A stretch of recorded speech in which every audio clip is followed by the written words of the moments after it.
Neurological disease, Yes. that it comes as a result of not treating, not intervening in this condition. That's right. Excellent Alzheimer's question. disease, Parkinson's disease, just dead nerves in the brain, dead nerves peripherally, even heart arrhythmias, because you can fibrillate because of the electrical problem or the chemical problem also. So it goes right on into this. For example, there have been studies done now in Mexico City, which is #1 in pollution, okay? And they take all the stray dogs, they've done autopsies on them, find out that the pollutions go up their nose and into their brain. Okay, well, that's dogs, okay? So they took the kids that had died of accidents, autopsied them. What did they find? Pollutants up in their nose and into their brain. What did they find in the adults? Same thing, Parkinson's disease, brain failure, Alzheimer's, and so on. And so it mushrooms on into medicine. And you know, you've got several sensory areas in your body. You've got them in the lungs, the GI tract, the heart, but you also got them in the skin and then the nerves, the sensory nerves. And so those are your warning systems. If you think about it, that's what the sensory nerves are there for, to warn you, okay? And so that's the telescope into a vast disease that we know today. And yes, there is I guess you'd call it a genetic component, but all it is a time bomb waiting for the environmental triggers, which may take, 50, 60, 100 years. So it's, in my opinion, it's really not any problem now telescoping this environmental sensitivity right into fatal disease.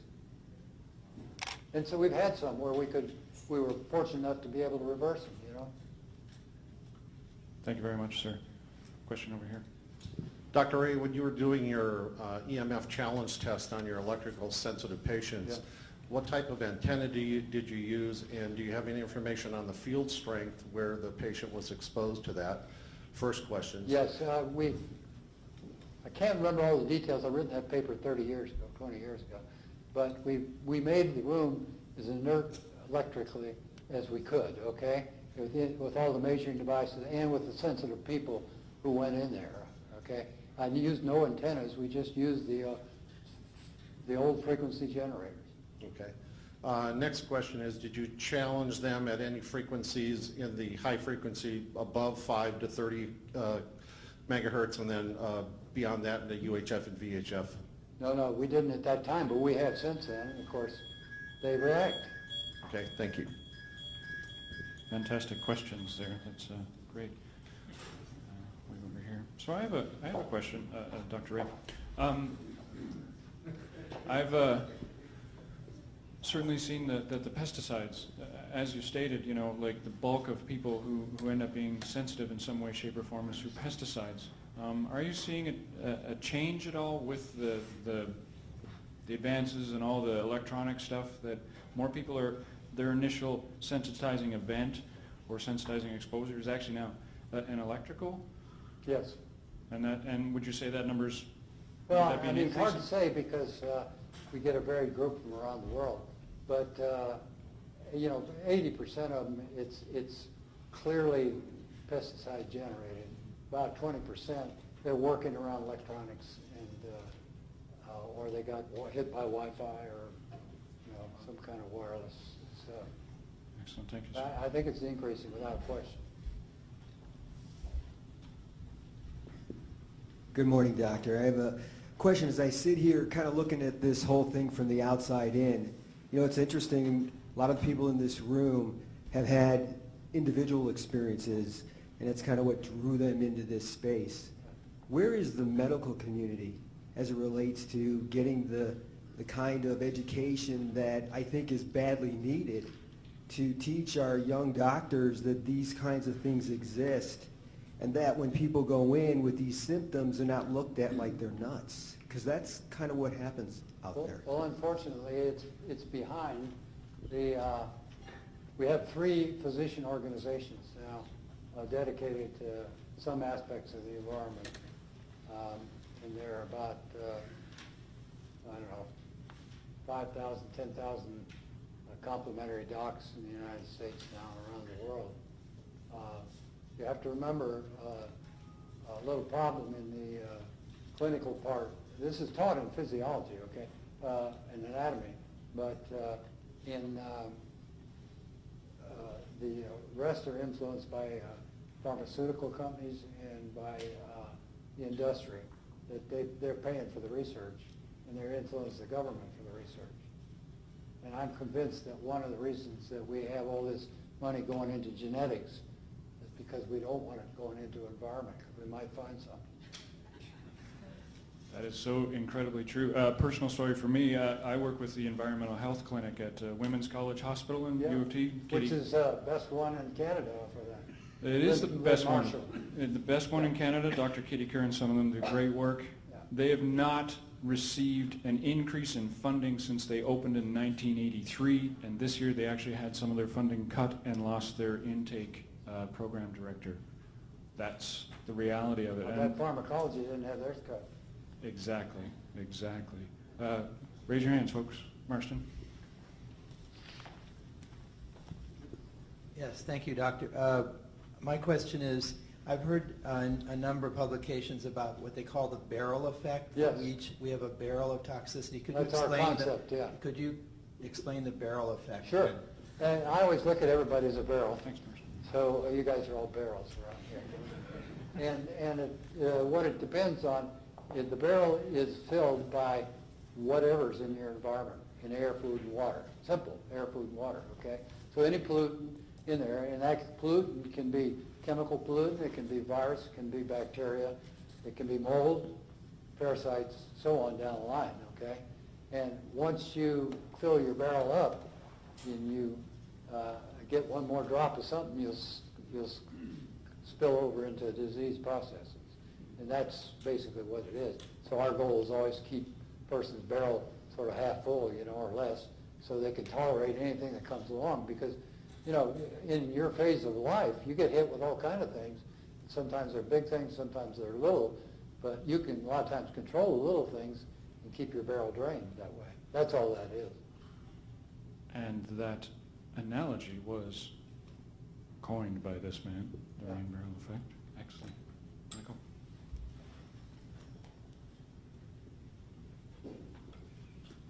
Good morning. Right. I'm wondering if we can have your presentation as an electrical file. If I could, you can have my presentation? Yeah. Well, I thought you had it, Scott. Where's Scott? I'm just confirming that, you know, Absolutely. wonderful. And that, It's out there. Good. And the next question is, this study that was done 30 years ago? 20, I think it was. 20 years ago, was it published? Yeah. Really?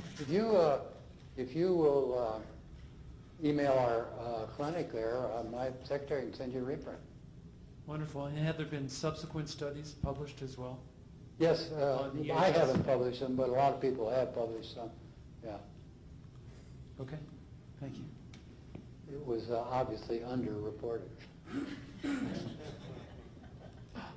Hello. Just real quick, I know you say everybody's individual and everyone has different symptoms, but have you noticed any sort of a theme, or has anything grown over the years so that there's some sort of a thread or common theme going on with ailments? And Well, exposure to pesticides is without question overwhelming. Exposure to natural gas, cook stoves particularly, and sometimes heat, okay?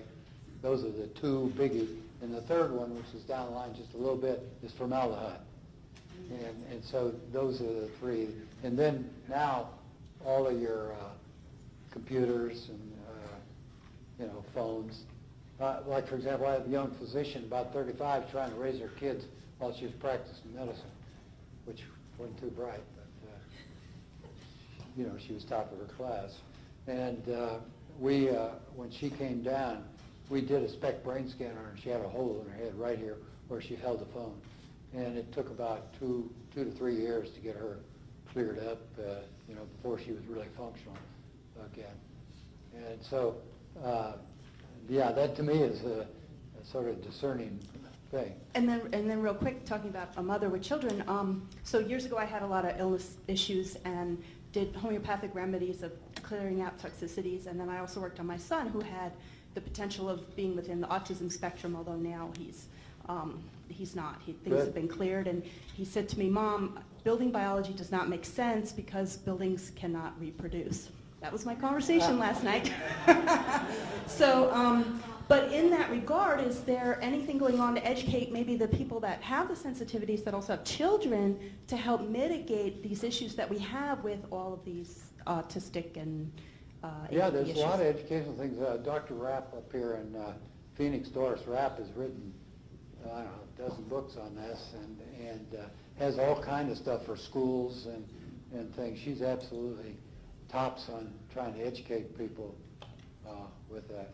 Doris, that's Dr. Doris Rapp. Yeah. And she has a huge amount of information online. Dr. Doris Rapp, R-A-P-P. Google that one.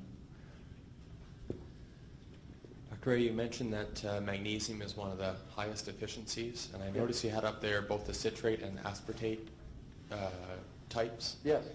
Are those the two main ones you use? And do you Well, we'll find, use citrate, aspartate, gluconate, and lysine. and does Depending everybody on what the respond? patient can tolerate, okay? And Sweet. we'll also use mag sulfate, but you can't do too much of it because it gives you diarrhea right away. So everybody's different, you just have Yeah. to find what works best for them. Just remember, milk of magnesia is mag oxide, so you might get some there, but most of it goes right through you.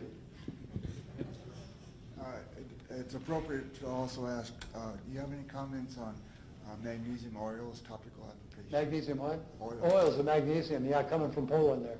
Those are good. We'd like those. They have a natural well in there in Poland that seems to have some kind of oily magnesium, and it's absorbed real well, and it works good. All right. Do you work with children? Do you treat Do I? children? Do you treat children? Work with children or only adults? Oh, I treat anybody. I'm a surgeon. All right. I'm coming over there. I'm getting there. How high up on your list is mold for as something that causes chemical sensitivities? Absolutely one of the prime generators, okay? So- Molds and mycotoxins, that's why we treat for that and always test them for that. Because a lot of times if you don't get the mold or mycotoxin under control, you don't get the thing under control. And there are a lot of docs out there now sort of getting it about molds, and they'll just treat drugs for mold, but they don't treat the mycotoxin and do the process and neutralize them. And so a lot of them are unsuccessful for that reason. But mold is a prime. Look, this is nature's way of disintegrating, right? The whole earth. Don't forget that. One of the most potent toxins known. How is the mycotoxin treated? Mycotoxin, just what I talked to you with the avoidance, the nutrition, the neutralization shots, and the sauna, sweating, and things like that. Avoidance.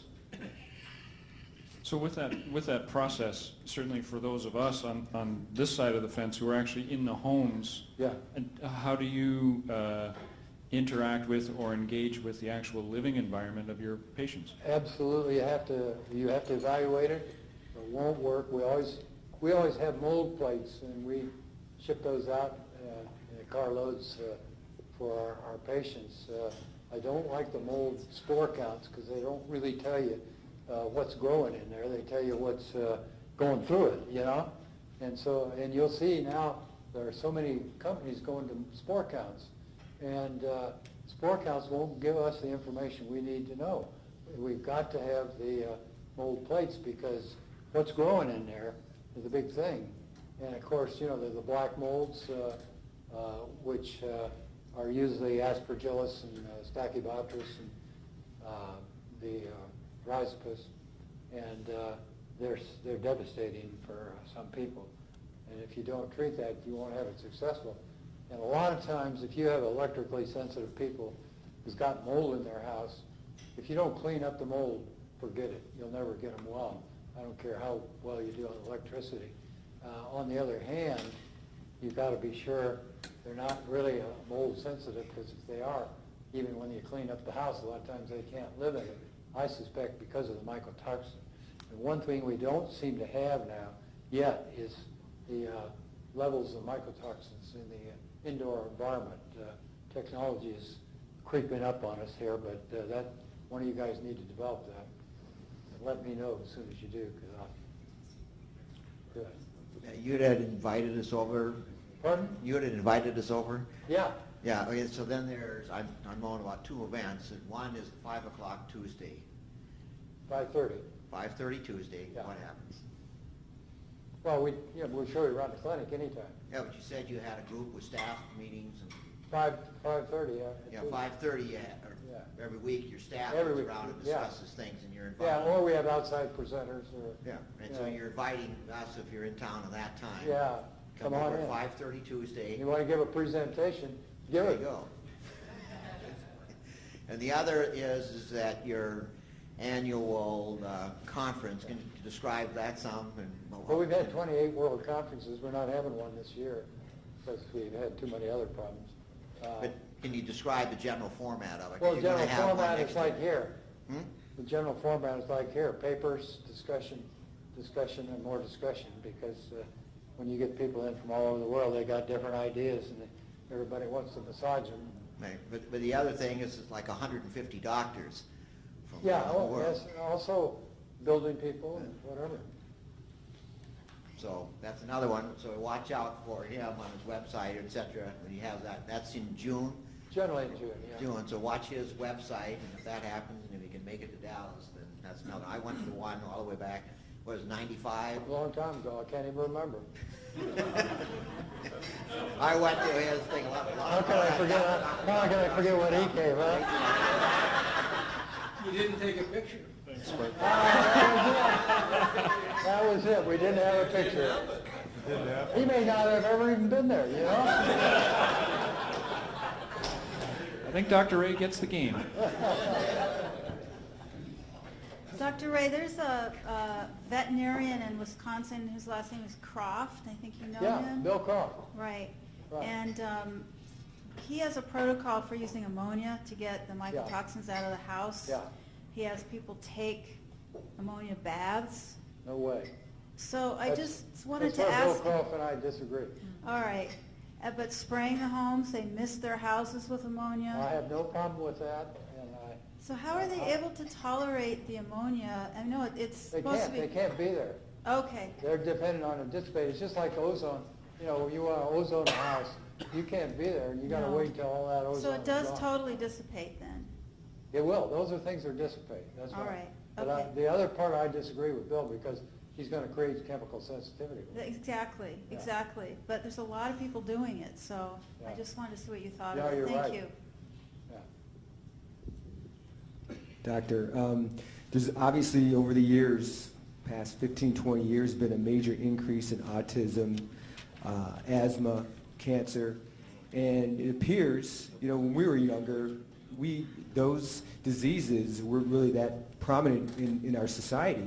But now when you look at technology and the use of cell phones and things of that nature, there's obviously, from my perspective, a link.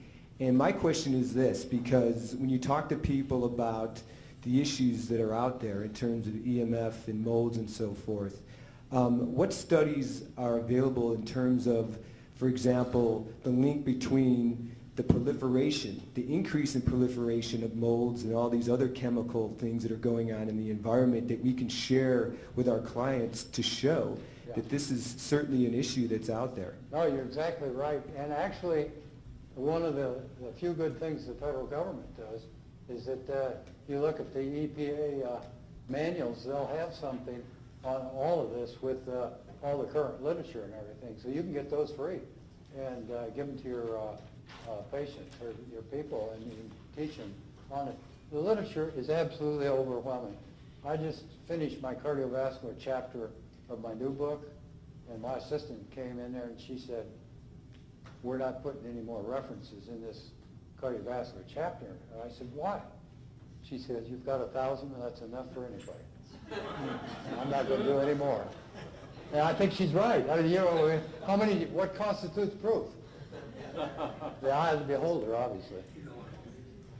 One other question that I have in relation to spores. You talked about spore count with air samples. We do know that they can be inconclusive at times. You mentioned yesterday when we were at dinner that you actually do culturing. Yeah, our foundation sends out mold plates to people all the time. You want some mold plates, we'll send them out and read them for you. The question that I have is that based on viable versus non-viable spores. Yeah. And you don't know, do you, when you do right, work on it? Exactly. So the issue there is that if you're going to try to culture something, right, you may not be able to pick up what's actually there. That's right. And non-viable spores can be a major health issue. Absolutely. Yes. You can be sensitive to them, see? Right, yeah. So at any rate, I appreciate your comments. Thank you so Hit the nail on much. the head. Excellent stuff. I had that similar question as to viable and non-viable, and certainly my mycologist talks about the mycotoxins still present in the dead spores, and You bet. yeah, fascinating. Next, yep.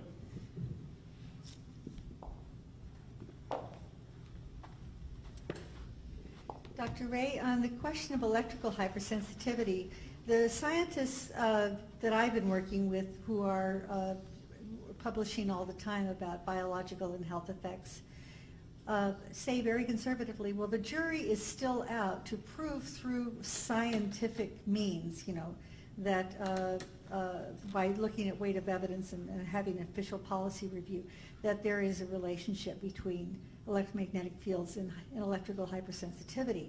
That's where they stand right now, which is really unfortunate. I think they're straining at the leash, in fact.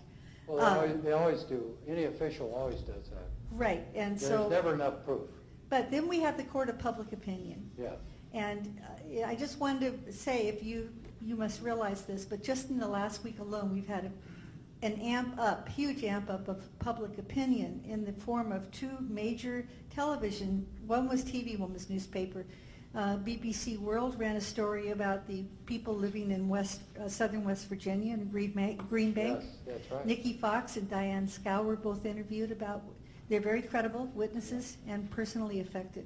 Secondly, this morning's New York Times, which is an international edition, has on their website, and it's in the paper itself, beautiful color photographs that were taken by a woman who herself is sensitive to chemicals and electricity, taken around the world of people showing what their lives are like, what their daily lives are like, and they're haunting photographs. Oh, it's a real tragedy on some of them.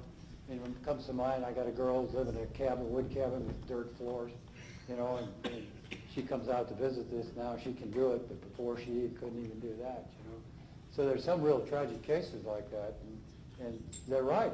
I mean, it's coming on. It's mushrooming.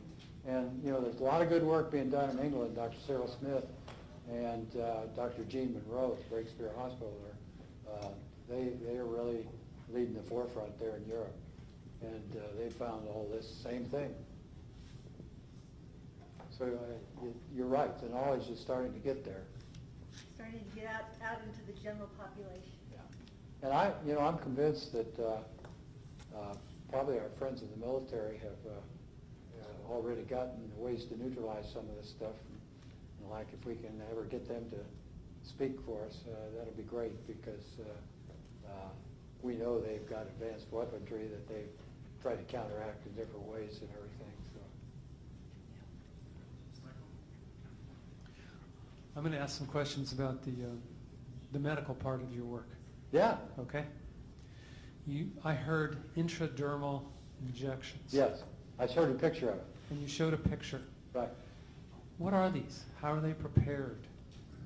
Well, what we do is we'll take, let's say we want to test beef, we'll cook some beef and grind it up, and then we extract it with just filtration so it's sterile, and mix it with saline, and then make dilutions 1 to 5, 1 to 5, 1 to 5, and then we will give a dilution and see if we can provoke symptoms and signs. And we have various ways of measuring them, and see if they grow. And so you can do that with any kind of element that there is. And then if you take things like toluene, xylene, very toxic substances, you can dilute it down and get only the electromagnetic imprint and inject them, and by gosh, it'll reproduce symptoms. And so you can quantify and you can manage, semi-manage all these things so you know what the heck you're doing partially. So it's like a skin test. Yes, it is. Huh? So It is a have a skin test, reaction. yeah. But it's a graded one. It's done analytically, okay? Great. And then it appeared that for some of your patients, you did intradermal injections for treatment. Yes. So how does that differ from the testing? To Well, what you do determine- is you try to provoke symptoms, okay, or Right. signs. Say you get a fast heart, or you get a blood pressure goes up, or something like that. And you keep diluting it, and you get the right dose, and there apparently is a window in there where you can neutralize that substance. Your heart slows down, your blood pressure goes to normal, whatever, and your symptoms go away, and you treat with that. So it's Somehow like that accesses the body's electricity and work. That's for you guys to work out. You're smarter than I am, and know more about electricity, but that seems to work that way. So it's like a homeopathic. It's like a homeopathic. Some of it is like homeopathic. Some of it is allopathic. Some of it crosses the bridge there. And you do this for chemicals and pesticides and heavy metals, the same Heavy kind of metals. We do that for molds with mycotoxins. We do it for foods. We do it for. Actually, we have some. Like I said, some that has electromagnetic imprints only. And is any of your testing what I would call like bioresonance? I don't use the bioresonance machine, but some of my colleagues do, yeah. Okay. And it has a similar